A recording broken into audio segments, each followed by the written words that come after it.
Julia, walk us through the details coming from the Interpol about this election. Is this another instance of the US-Russia rivalry manifesting itself all over again? There's definitely an element of that. This is a huge surprise for many people who widely expected the Russian candidate for the Interpol president to be elected today. Everybody, I think, watching this election was expecting that to happen. He was definitely the front runner. He was also the Kremlin-supported candidate.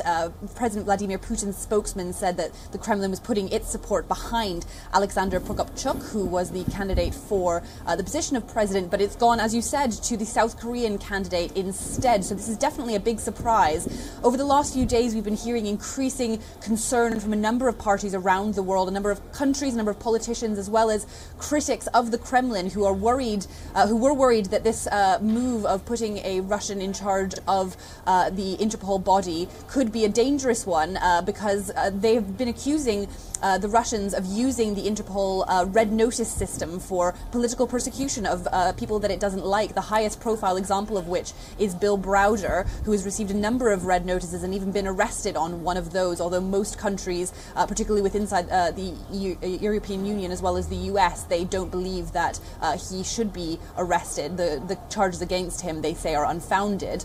So it's definitely a big sigh of relief for a number of people around the world who are watching this election at Interpol, which is, of course, the body that organizes cross-country cooperation among police forces. So this is a big surprise result this morning that we're seeing. And very quickly, Julia, you referred to Bill Browder and Khodorkovsky. Now, how might that impact Russia's position in all of this? Well, Russia has recently levied some new charges against Bill Browder. It's now even going as far as accusing Mr. Browder of poisoning Sergei Magnitsky himself, a charge he strongly denies. Sergei Magnitsky was, of course, Bill Browder's lawyer who died in a Russian prison. And then, so Russia has definitely been trying to step up the charges against Bill Browder in the last few days in anticipation of this election. So it definitely does seem to be a bit of a blow for the Russian government, who, as I said, was supporting this candidate. Why was the US and its Western allies opposing the Russian candidate?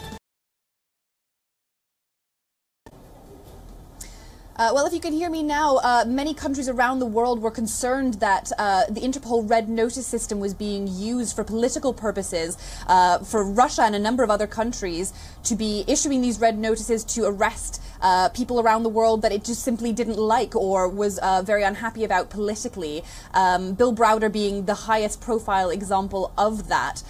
So a number of countries were very concerned that by putting a Russian in the position of president of Interpol, the body that coordinates international police force cooperation, that could be very risky and increase the number of political persecutions around the world.